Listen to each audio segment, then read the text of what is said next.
Attention to brief. Welcome to the briefing room. My name is Matt Bowman, and my co-host is Dr. Tyrone Taborn. This is a show by warriors for warriors.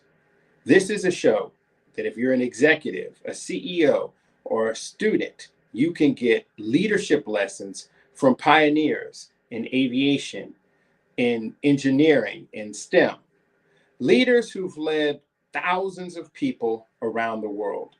This is a show about raising the bar. Welcome to 2026. We're going to go around the world in 7 minutes. We're going to cover all 7 continents, give you an update as to what's going on. And we're going to do it with the perspective of military analysis, built from decades of experience in the uniform, I've experienced briefing the highest levels of military and civilian warfighters. So let's get started. It's been a whirlwind week to kick off 2026. President Nicolas Maduro and his wife, Cecilia Flores Maduro, are now in New York for alleged narco trafficking and narco terrorism activities. It was an operation carried out, no matter your political perspective, brilliantly by over 100 aircraft, military special forces, law enforcement detachments. Really, the whole of government was involved in the activities that happened in Venezuela. It came as no surprise with the buildup of U.S. assets in the Caribbean, with the attack on go-fast boats in the Caribbean, over 80 persons killed. And so as we see the fallout and how these things progress, all of us who are warfighters and retired warfighters need to keep an eye on what is phase 2, because phase 2 is the most problematic phase. So what happens next in Venezuela? That is the hot topic for South America. When we roll back everything and look at North America, we still have immigrations and customs enforcement going on in cities across the nation. We have upcoming midterms, which can really change the whole tone and complexity of how our government is working. And we also have the risk of government shutdowns. So in North America, also lots going on. The president has indicated his desire to have greater U.S. involvement in Greenland, which has put the whole NATO alliance up in arms. And we'll keep track of those things and see how they play out. How much of it is saber rattling? How much of it is actual activities that will actually come to pass? But one thing is certain, if 2025 was a year of uncertainty, 2026 will be the year where we are only certain of the uncertainty. As we go to Africa, what's going on the continent? Well, the Chinese foreign minister, Wang Yi, is visiting 4 countries in Africa. And these 4 countries tell a lot about the strategic position and the strategic thinking that's going on in Beijing. You have Ethiopia, the fastest growing economy in Africa. You have Somalia, who has access to all of the trade routes. Whoever controls the Somali seas really controls freedom of navigation in the shipping lanes around the world. You have Tanzania, strategically positioned, great natural resources and rare earth minerals. And last but not least, you have a country that most people never heard of, Lesotho. Why are the Chinese in Lesotho? One simple reason: water. Whoever controls Lesotho controls the water for the whole southern African region. That includes South Africa, Zambia, Zimbabwe, multiple countries. So when you talk about strategic importance, Lesotho and their water access is strategically important to the continent. Let's go to Europe. Right now in Paris, multiple nations are meeting, including the UK, France, of course, the United States, to try to broker a ceasefire between Russia and Ukraine. Will that happen? Will it not? I mean, who really knows?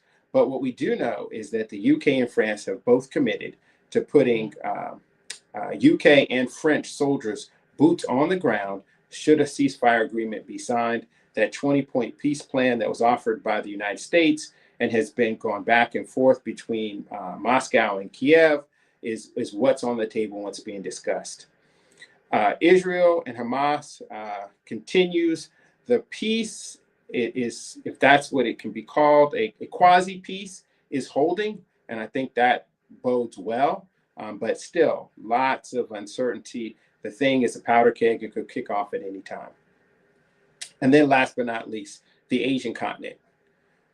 One of the secondary and tertiary effects of U.S. actions in Venezuela is the potential to embolden Beijing to do the same thing in Taipei. And so there's lots of concern that the historic ownership of Taiwan that China has might lead to greater and greater military exercises and ultimately a decision by China in this current environment to take over Taiwan. So while everyone else is looking around the world, those of you who are in the briefing room, I would tell you there's one singular place to stay focused that can really change geopolitics, and that is Taiwan. So there we go. Around the world, everyone's going to say, well, Matt, what about Australia? Well, Australia is continuing to strengthen their ties with the U.S., with what they call the Five Eyes organizations for their own peace and security. And Antarctica, ice is falling into the ocean at record amounts. Is it natural global warming or is it man-made global warming? Does it even matter? So there we go. Around the world in 7 minutes. We're going to go to a commercial so that you can hear about the 40th Annual BEA Conference. The 40th Annual BEA Conference will feature many of the leaders from BEA Stars and Stripes for an invitation-only reception. So if you don't have your invitation, well, then you're not part of the invitation-only committee. If you think you should be on the invitation-only committee, please reach out and contact me. So here we go, our commercial for the 40th Annual Becoming Everything You Are Conference. It's the moment in your eyes when the future becomes clear. 40 years ago, a vision was born. To break barriers, to celebrate brilliance. The hopes of what's in reach. From pioneers to innovators to tomorrow's dreamers, BEA has changed the landscape of STEM forever. Great minds, great people, great futures. Join us for BEA 40. Don't just watch history, be part of it. BEA, becoming everything you are. Become everything you are.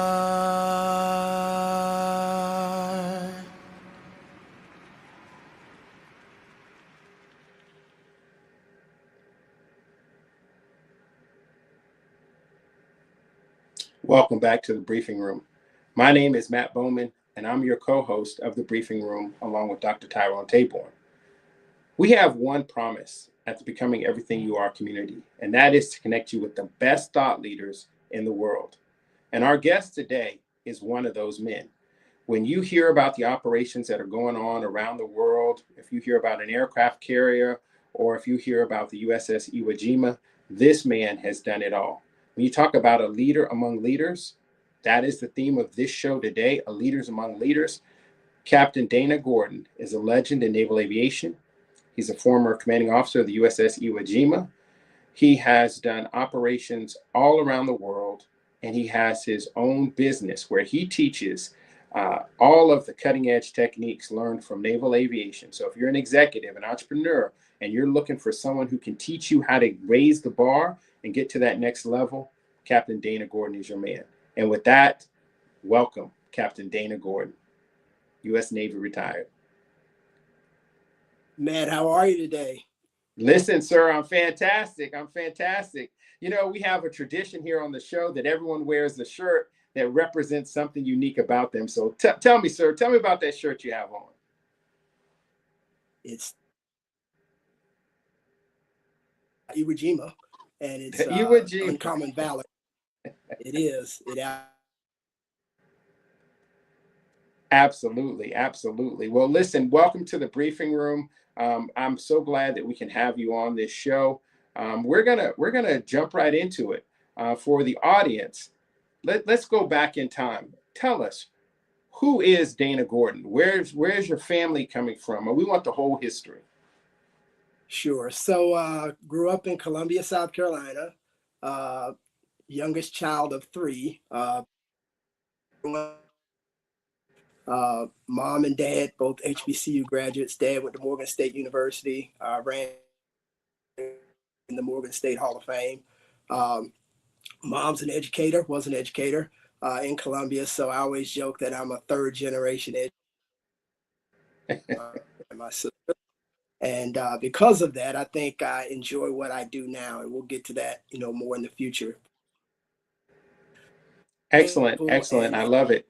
And then your grandparents, like I tell everyone that there's going to be a movie about the 400 Black men and women who've worn wings of gold while we had manned naval aviation. And so tell me back, take it all the way back. I mean, your parents are from Columbia. Tell me about your Sure. grandparents and tell me, what does it take to make a Dana Gordon? Sure, definitely inspirational. My grandfather was from Edgefield, South Carolina, on my dad's side. I say this and people go, he was a young guy. Sharecroppers at the time, but Edgefield, just outside of Aiken, South Carolina. Came over to Columbia and was an entrepreneur there and started several businesses, and inspired all of us in the family to do just that. Finished with a plastering and drywall company, which when I came along was the last business that they had, but they had about 4 different businesses. On my mom's side, I talked about my grandmother who's an educator. My grandfather actually worked at the University of South Carolina as a one of the managers and the foreman down there for the housekeeping. So I guess leadership and entrepreneurship kind of runs in the family and runs in the blood from us on the Gordon and Martin side, which is my mom's side. Excellent, excellent. And I would tell you, I'm coming to you live from Greensboro, North Carolina. So when we talk about HBCUs and the role of HBCUs in your life, can you elaborate? Give us some more. What are some of the life lessons you learned either from the entrepreneurship of your grandparents and your parents, or from the HBCU experience? Sure. So it's kind of unique because my grandmother, I was talking about one of the things, they owned a corner store. And I would go by there every day after school with my dad and pick up some candy. And ultimately, that candy found its way to being collected at my house, and it ended up being something that I ended up selling. Everybody, in the day had a corner store, and family corner store. That happened to be me and my mom, and the family in the neighborhoods in our neighborhood in Columbia. So the entrepreneurship thing started there with my grandmother, with me kind of inspiring them. My dad obviously helped us out with continuing to do that throughout, probably up till I got to high school and continued with sports. But so that was a start there. Again, I mentioned earlier the HBCU experience. My mom and dad both were HBCU graduates, and a lot of my other family members attended and are attending there now as well. Fantastic. Production, let's pull up some pictures, and then I'm getting a little bit of feedback. So, I like perfection. So what I'm going to ask production to do is kind of tweak the microphones. But Cam Gordon, tell us about these pictures, and let's walk us through these pictures. Sure. So you start talking about you and back in the 80s and the 90s, and as my girl said, in the 1900s. That gentleman with the Major General Charles Bolden was a local hero there. Inspiration, family member, second, third cousin to me on my mom's side. But throughout my high school year, was a space shuttle astronaut at the time, but before that, a Marine fighter pilot. And so a lot of go to college and what I wanted to do. My dad was a physics major, so we talked about engineering or math, and that's one of the things. I ended up settling on Georgia Tech and the ROTC program there. But General Bolden, to me, both then and throughout my career. This particular picture is when he was in charge out in San Diego, and I was a lieutenant before he became obviously retired and then went on to run NASA. But huge that grew up in that time frame. Okay, perfect.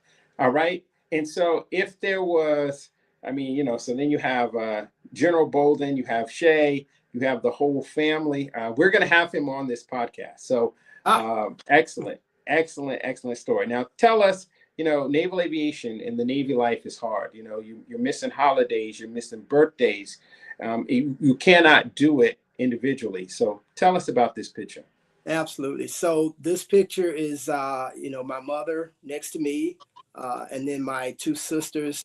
If you go from the middle to the left, my older sister and I call her my baby sister, but both of them are older than me. And then to the far left are my in-laws, Ron and Laura Ogletree. To the right is my wife, Rolanda, of 33 years. We just had our anniversary this past week. And then my two daughters, Danielle, college graduate, and then Reese will be a college graduate here in a couple of months. Oh, that is fantastic. You know, when you talk about the importance of family, I think this picture really captures it all. And so there's, we talk about life lessons here in the briefing room, and we talk about the 7 Ps, physical fitness, psychological fortitude, professional achievement, personal finances, and partnerships. So 33 years is a long time. So for those men and women who are listening, tell us the secret to a 33-year marriage, and I'm all ears. Space and deployment sometimes are good things, and so sometimes that works out well. Rolanda's an only child, so I think that probably helps because she's very independent. She's still working, even after I retired from the military and started working again. She is actually very strong. I joked at my retirement that I have 3 alpha females in my house, and so she same way, very independent and can do things on their own. So I think from that perspective, more than anything, with the 7 deployments that I did with the Navy, because she was able to do and continue with the things that she inspired to do. Well, we have a lot of female listeners, and they all want their own Boaz, as they say. They want their own Captain Dana Gordon. So, can you share a little bit about what caught your eye? How did she make the magic work? Because we always want to go back to Domino One, the first thing. So, tell us, what is Domino One? And for all of our female listeners and male listeners who are single, please pay close attention because this is part of having it all. Domino One. How did you meet her? Yeah, Matt, you're asking me about matchmaking questions now. That's pretty interesting, though. And I'm going to tell you why. Because when we look at having it all, there's so many people who are in their 40s who have put career and professional degrees ahead of partnership. So when I hear someone, and it's rare, I got to be honest, when I look at the people we know in naval aviation and in other professions that are demanding, that take up your time, to be able to get a 33-year marriage, you have to be doing something right. So any words of wisdom we appreciate. No, absolutely. I understand. I'm just joking with you. No, again, so we met on Georgia Tech's campus. She and one of her sorors were coming over to look for one of my fraternity brothers, as a matter of fact. On a happenstance meeting, a whole bunch of other stories that I won't get into. Most of my family and friends know the stories of ultimately, it was kind of a happenstance situation. Again, she was at Emory University at the time. I was at Georgia Tech. We met in Atlanta. Point forward for about 4 years, 5 years before we actually got married and started and all of that. So, finding the mate, sometimes it's a happenstance thing. Like I said earlier, it's not something that either one of us, I don't think, plans. Well, you know what? Providence, and it worked out. I mean, in the big city of Atlanta, you found your significant other, your life's partner, your better half. And let's listen. I mean, she definitely is that, and she has held it down. So my hat is off. All right, let's go to the next photo. So that's graduation. Actually, commissioning. Graduation is another photo, but that's a commission at the ROTC unit at Georgia Tech. Interesting thing you mentioned about HBCUs. At the time, Morehouse, the consortium in Atlanta, Morehouse, Clark, Spelman, Georgia State, Emory, and I think and Agnes Scott. So all those program. Eventually, Morehouse's ROTC program came about and what became independent. Very good program, obviously, very good leaders out of that program. But I was able to benefit from working with them as well prior to me going to flight school and help an aviation program that they put together, the pre-aviation program over at the school. So it's a great program and was certainly for about 3 months before I actually came to the fleet. Wow. And then we're going to go back and talk about that program, some of the great Americans who come through that program. You know, Colonel Al Trimble is one. You got so many distinguished military officers who come through that consortium. But we're going to go right to a commercial break. And while we're at a commercial break, I'm going to ask production, go ahead and tweak Captain Gordon's mic a little bit more. I want to make sure that we hear every single nugget. And we're going to go to a commercial about Career Day and about young people at HBCUs around the country. Calling all future STEM pioneers, leaders, and career champions. Join us on every second Saturday of the month for the BEA Career Day. BEA STEM Career Day is all about creating opportunities for students to venture into the world of STEM through the eyes of professionals. You'll meet mentors and presenters that will give you a sneak peek into the many options available to you in the field of STEM. Hosted by teen ambassadors, you'll find yourself among inspiring peers just like yourself that are aiming high for their future. To take part in the BEA STEM Career Day on Zoom, visit fullstemahead.us and register for the next session. Again, that's fullstemahead.us. BEA, becoming everything you are. A world of careers unleashed. You can get it at BEA.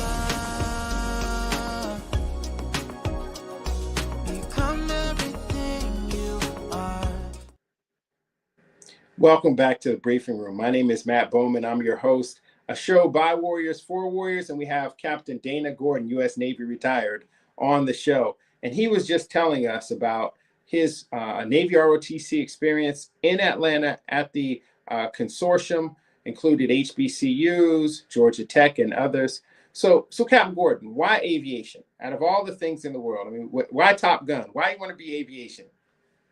But I think, you know, if you remember, and most folks do, the 1980s, there was a movie called Top Gun, of course, and everyone enjoyed that movie and everybody wanted to fly. Fortunately, I finished school in 89. Aviation program was still big and still growing. As I mentioned earlier, inspired by General Bolden and his flying and his career. It was something that appealed to me. You know, I was an electrical engineer, and so do that and the mentality and the fortitude to continue to fight through that, especially if you're at Georgia Tech, and the folks that went there know that. How that was one of those that kind of propelled me once I got the acceptance to go to flight school to continue through that route. And then what would be a nugget that you would give to a college student who's in an engineering school at MIT or at Georgia Tech or at FAMU or North Carolina A&T? What words of wisdom would you give them? Because it's tough being an engineer. It is. And, you know, we'll talk a little bit later, but once I did retire, so it's beneficial. I will tell you that the folks that I talked to that transition out of the military, finding something to do in terms of a job. That's the one benefit that I found aspect of it. You know, no matter what discipline of engineering you do, no matter what discipline of engineering it happens to be. And so from my perspective, I think if you have that engineering, whether it's aviation, if you go in the Navy, if it's aviation or submarines force, especially with nuclear power, all of those things doing very well with the technology and the programs, but also, you know, figuring out how to solve problems both with your systems and all you work with. No, I love it. I love it. And that discipline, that systems thinking, you know, the ability to adapt and adjust. And today is a great example. You know, here we are in 2026. You know, I'm on the road, multiple states, multiple continents. And so for those of you who are watching this show, you might hear it go in and out, but don't worry. Those jewels, those nuggets will be posted in the after show. The most important thing is that you are getting this information. I mean, if there was straight into the vein, this is coming straight into your vein. So any cutouts, any noise disruptions, who cares? Move on and drive out. All right, so let's go to the next picture. Who are these folks? So that's great. Yeah, that's graduation, Georgia Tech. And then of course the commissioning was within a day or two of that as well. So that's graduation. It's mom and dad at graduation there. Okay, beautiful family. Next picture.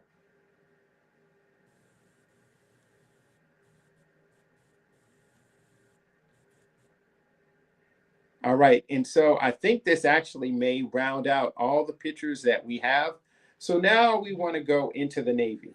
And the main thing about a Navy sailor, especially a Navy captain, you got some sea stories. So go ahead, hit us with the sea story, Captain Gordon. And for production, I want you to focus in on him. So I want to get all the juice. I want to squeeze the orange to get all the juice out of this Navy sea story.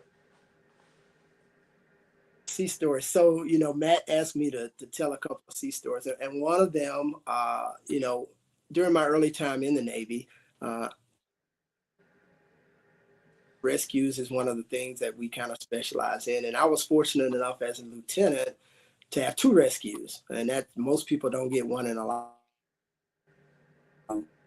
One of them was at Sea Rescue, about 100 miles from the ship. We flew out about 2 or 3 o'clock in the morning. A water spout and basically cut the boat in half, and the crew was basically hanging on the side of the boat. We flew out and that just as daylight broke through a storm, and did all kinds of crazy things to get there, and then to manage with the air crewmen and do those things. The helicopter itself is only designed to hold 5 people. We picked up 5 people, so we flew back with 9 people. That's incredible. But yeah. so that one is the trainer in the ACT. I always tell people, the term ACT back in the day was aircrew coordination training, CRM, or cockpit resource management. And I use the term, and I use that. Some of the things that I talk to people about is, during that mission and during the second rescue that I have, which I'll talk to in a second. In both cases, the ACT, or the aircrew coordination training, was vital and key in what we did there. Without that, getting the aircraft ready for us and then us flying as a crew and making things happen, none of that would have worked. And that's one of the things I talk to leaders about, developing themselves as well as developing those who work for them, is you have to have great communication, work well together. And some people don't see that, and you have to pull yourself out of that. But communication is typically the one thing that falls by the wayside. I love it. I love it. And when you're on a ship at sea, and the ship is moving, and you can talk about all the satellites in the world you want, but this right here, briefing room, you are getting a sneak peek as to what comms is like when you're in a wartime situation. They talk about the fog of war. They talk about the dark holes of communication, but it's when you can only make out every other word. So you're getting a real time. This episode right here, I might call it Real Life 101, because this is what it's like for us at sea. If you're ever in a combat situation, whether it's a real world combat situation or whether you are fighting for the life of your business or your academic success, sometimes all you hear is every other word. So can you read between the lines, pull out those nuggets on every other word? Captain Gordon gave you a great sea story. There was a water funnel. There was an overloaded aircraft at sea. There was danger involved. There was high risk involved.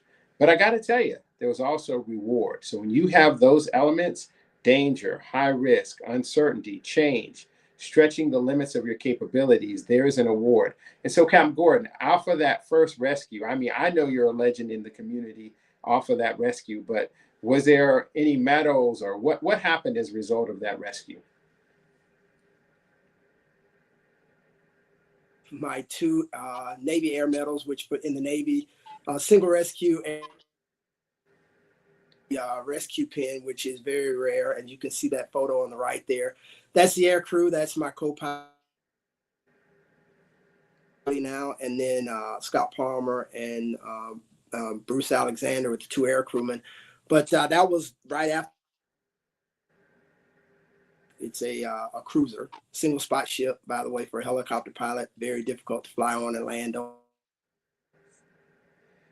And for those people, in Dana, for the people who are never going to fly, you know, onto a moving vessel, you know, what is it like to, you know, hover 10 feet or to land on a ship in pitching decks in the middle of the Atlantic or the middle of the Pacific? Give us a snapshot. What is that like?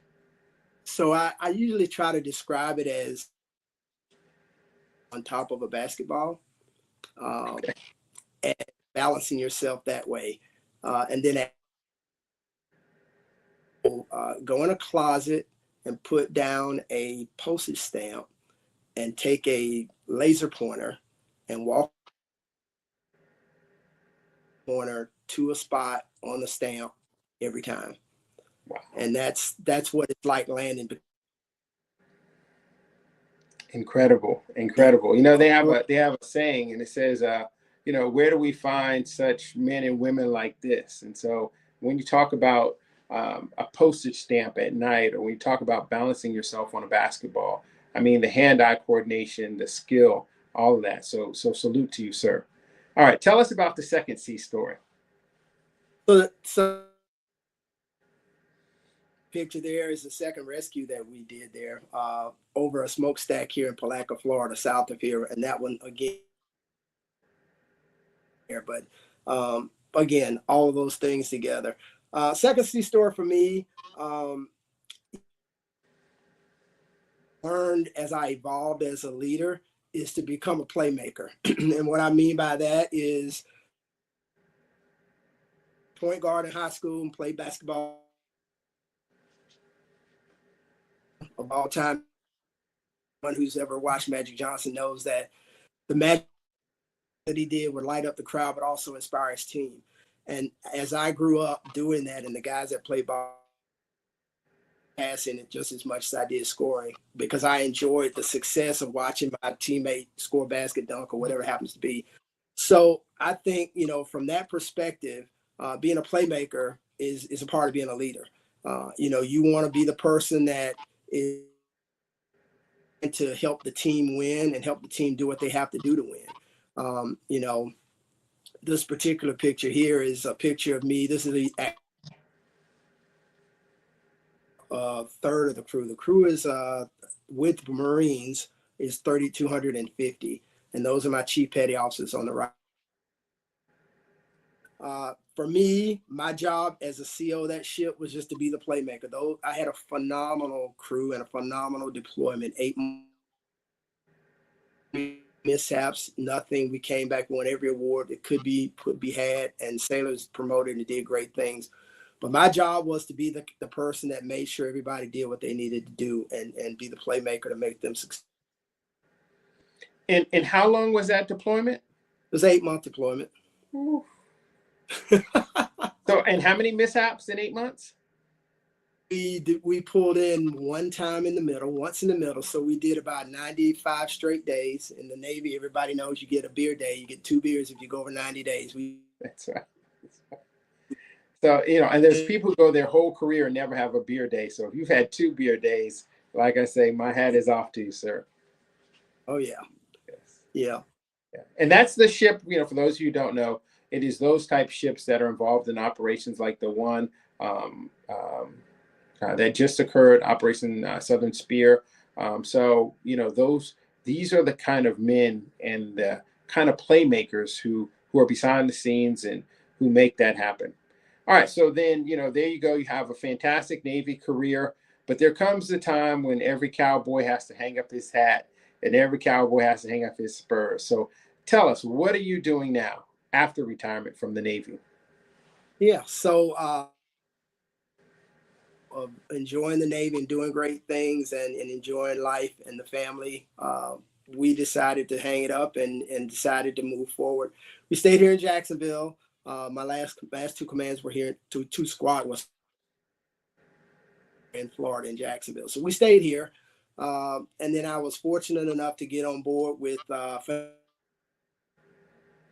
passing through the sports apparel company with jerseys, t-shirts, hats, and those things. In there, process improvement engineering, and the shirt you see there is one of the ironic one of the years, which was being a playmaker, being the person that was a leader and a problem solver, and represents me working at Fanatics as the director of engineering. There I had 7 facilities in the UK, work with the GMs and all of the different managers and the teams there with productivity and profitability is the name of the game. And that's what we were there to do. And that's what I helped So you speak service to nation, you speak playmaking, you speak technical excellence, you're smart as hell, and you also understand how to run a business with the bottom line. So when you merge all of that together, I want you to come back, tell the audience, what do you do with 35 years of leadership? What do you do when you know how to do corporate, you know how to do military, you know how to do government, you know how to do international? So when we come back, I want you to tell us, how do you make the magic sauce? Let's go to commercial. In today's rapidly changing workforce landscape, finding the right talent isn't just about filling positions. It's about building the future. But with new policies shaping how organizations approach recruitment, companies and institutions need a smarter way to connect with top STEM talent, fairly, effectively, and compliantly. That's where CCG Job Match comes in. For more than 30 years, Career Communications Group has been bridging the gap between education and industry. Job Match is our workforce development program that links employers with thousands of qualified, motivated candidates, students and professionals ready to make an impact. With Job Match, companies gain access to a broad pool of skilled applicants, engineers, technologists, innovators, while ensuring every hiring decision is based on merit. No quotas, no preferences, just opportunity and talent matched with precision. Education partners benefit too, helping their graduates transition seamlessly into the workforce while showcasing the strength of their academic programs to leading employers nationwide. In a world where policies may change, one thing remains constant: the need for great talent. CCG Job Match is where industries, institutions, and innovation meet. Let's build the future together. Contact us at CCG Job Match to start your partnership today.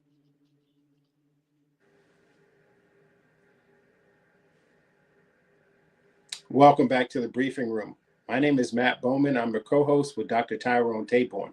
You just heard about Job Match, but our guest today, a leader among leaders, Captain Dana Gordon, U.S. Navy retired, is doing just that. So, Captain Gordon, tell us about your books, tell us about your consulting business, and tell us, in the remaining time, where do you go from here? Sure. So fortunate enough, before I left the Navy, to start, one of my guys told me I needed to take down the information because of, all the leadership. So I did that, and I ended up writing 2 books. One of the books is Team Training, Education, and Mentorship. The second one is Leading, Empower. Books talk to just those things. It talks anecdotes about what I've done, And I take those stories and I move forward now into the career that I'm in now, which is a consulting business.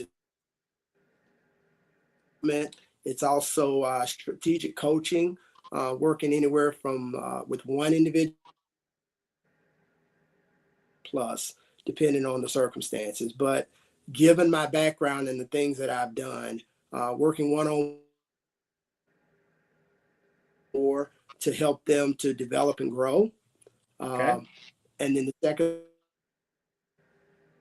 with teams, small teams, and help them get better. And then the third thing is if it's a large group, I've done that on a 3,250 person ship, helping them to move towards the progress. And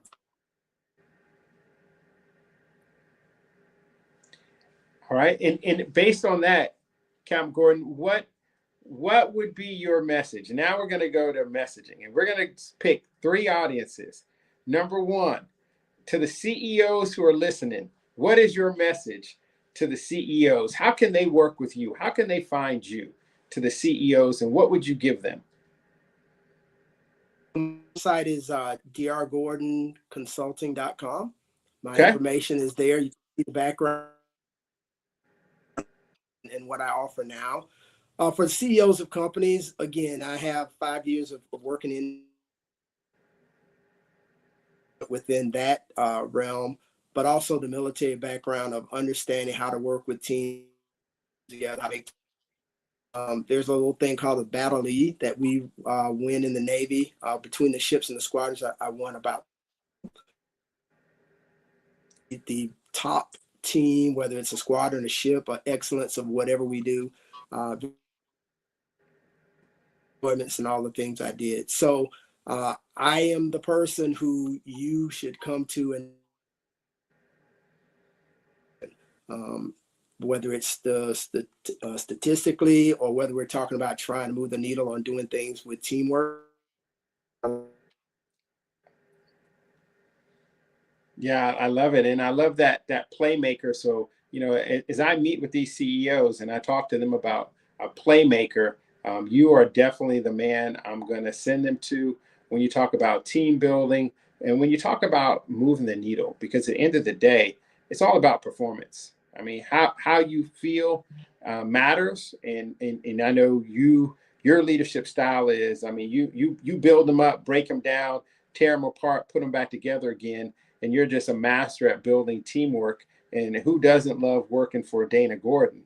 So that's kind of a lesson to the rest of us. Some of us are good at tearing down, but not so good at building back up. So what would be your secret sauce? And I don't want you to give away too much of the toolkit, but how do you do that? I mean, so many of us as leaders cannot do it. We either lead through fear, we lead through carrots, but this skill of leading by building people up and making them take ownership in their mission. I mean, how does that happen?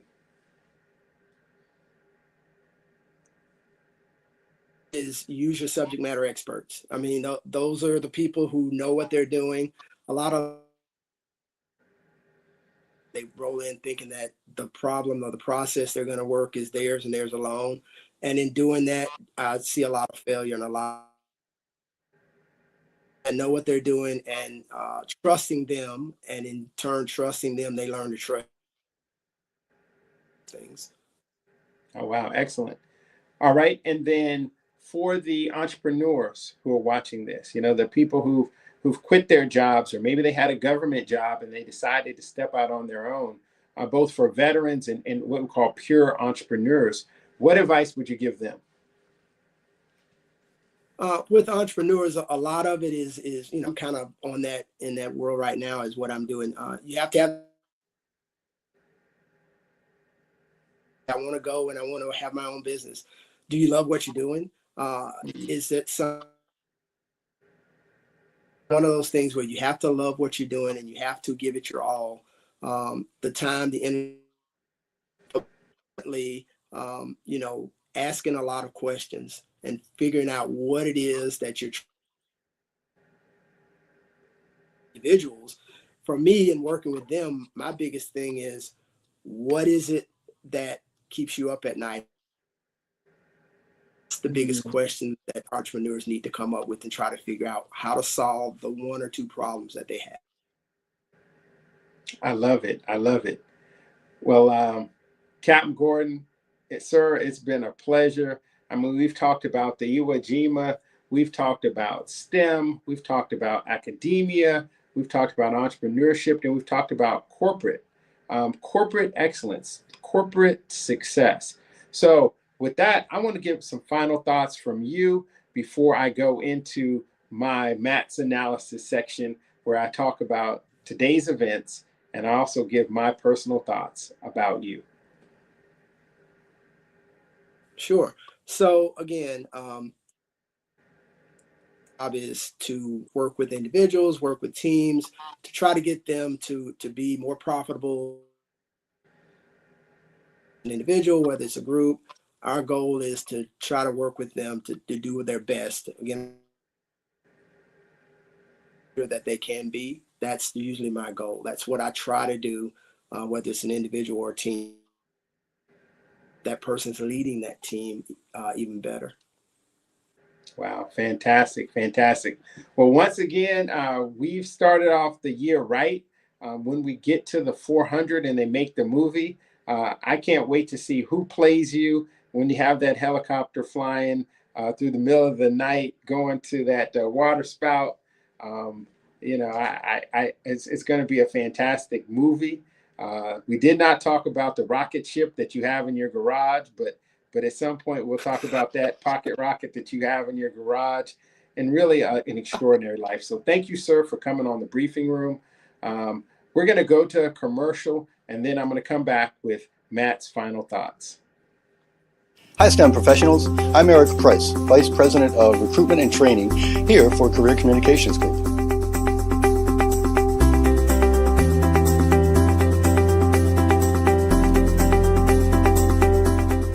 Our conferences have something for everyone. It doesn't matter who you are. Let's say, for example, you are a new college student and need some soft skills to learn. Guess what? We can help you there. If you're an existing professional who's looking to rise up the corporate ladder, we got you covered. Our remarkable thought leaders will introduce you to out-of-the-box thinking, develop your existing professional skills, and expand your leadership skills. My name is Eric Price, and I'm Vice President of Recruitment and Training here at Career Communications Group, and you can contact me either by calling our headquarters office at 410-244-7101 or via email at eprice@ccgmag.com. And I look forward to hearing from you soon.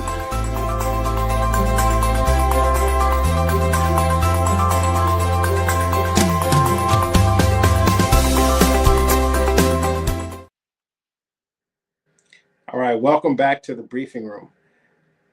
Thank you for watching today's shows. This is my analysis and my feedback from our conversation with Captain Dana Gordon, U.S. Navy retired. So on my board here, I wrote down the five key takeaways that I'm going to use in my life to make me better. The first key takeaway comes from his story about rescuing 5 shipwrecked individuals at sea. So when the storm in your life comes, how are you going to rescue the people who are important to you? What did Captain Gordon tell us? He told us you have to be prepared. He talked to us about communication. You have to communicate with the other rescuers on your team. He talked about ACT, and we're going to talk about that ACT training in the links. As a matter of fact, I'm going to do a whole show on crew resource management and how do you work in high tension environments when you have to go out and do a rescue mission. So we learned how to rescue the team in a storm. What's another key takeaway? What's the number 2 key takeaway from Captain Gordon? Well, the number 2 key takeaway on my board is family matters. He has a 33-year marriage. In today's standard, almost impossible across 7 deployments. He has wonderful kids, wonderful parents. So family matters. Who is your foundation? So Commander Lynn Walton talked about your top 5. Well, when you look at your top 5, your significant other plays a key role in that. What's the number 3 thing that he talked about? He talked about being a playmaker.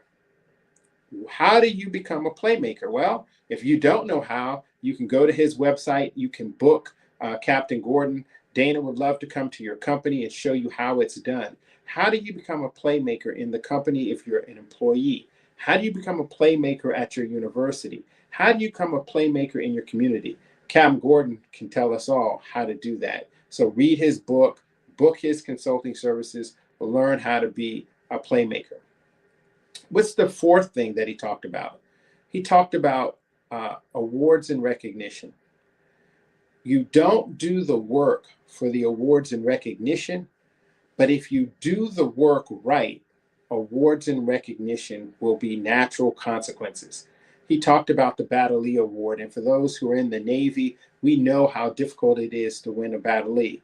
He talked about never losing a person over 8-month deployment. Are you losing members of your team? How are you making sure that everyone on your team gets home safe and arrives safe? It's the little things. I think the word that Captain Gordon used was love. A word that you don't really hear from warriors, but the truest warriors, the men and women who can lay down their life for their fellow service members and for their country, they have to have a love. We call it patriotism. We call it camaraderie. We call it esprit de corps. We call them our brothers and sisters in arms. No matter whether you're a door kicker or a trigger puller or both, you got to have a love for what you're doing in order to land a helicopter on a pitching deck at night in 15 and 20 foot seas where there's only one spot for the helicopter to land. There is no options. Failure is not an option. And then the last thing that Captain Gordon talked about was performance. And his whole life is sustain superior performance at sea. And that's the part that makes his story so different and why I wanted him to be the leadoff, because it's not just sustained superior performance. You gotta do it at sea. You have to do it when the going gets tough. You have to do it in environments where they think you can't be successful. That is sustained superior performance at sea. So each of us in our lives have a sea time. It can be in your job, it can be in your career, it can be in your academic environment, it can be in your marriage, but you are going to go through a sea time. It can be in the national discourse as we're looking at places like Venezuela, as we're looking at places like Greenland. How are we as a country going to continue to thrive and have superior performance when we go through the storms and the seas of life? So that's it. I want to thank Captain Gordon. He was the CEO of the Iwo Jima. That means he's the guy who's the CEO of the ship that the President of the United States calls when the bubble goes up. You always hear about the Marines going ashore. You always hear about a few good men and a few good women who are part of the Marine Corps. But how do they get there? And that is through ships like the USS Iwo Jima. Uncommon Valor is their motto. Uncommon Valor is the motto of this show. And I want to thank each and every one of you for tuning in to the briefing room. Join us next week as I bring you another pioneer who can tell you how they got to where they got and who can tell you why they are their ancestors' wildest dreams. With that, we'll see you next week. What if you could build your own city? A place where every child can find nurturing people to help them achieve their full potential. A place where every adult can access job training support. Where health education is abundant. Where social justice ruled the land. A place without limitations. Welcome. You have arrived at STEM City, USA. It is what every city should be. A safe and trusted community where you find people and resources to help you become everything you are and beyond. STEM City is unlike anything you have ever experienced. It is a digital twin of the world around you, only better. STEM City is about energy and soul renewal. It is more than a digital world. You can almost feel the power of live cultural events, music, and theater. STEM City promises a better future for children with caring mentors and hands-on activities with dedicated tutors to support our youth. STEM City is your passport to a healthy lifestyle with weekly events addressing our community's many issues. STEM City is your financial well-being, with helpful information on wealth management, career advancement, job training, and so much more. STEM City is the community you deserve. It is the city where your dreams can come true. STEM City USA, a place in the sky that is accessible to all who reach for the stars.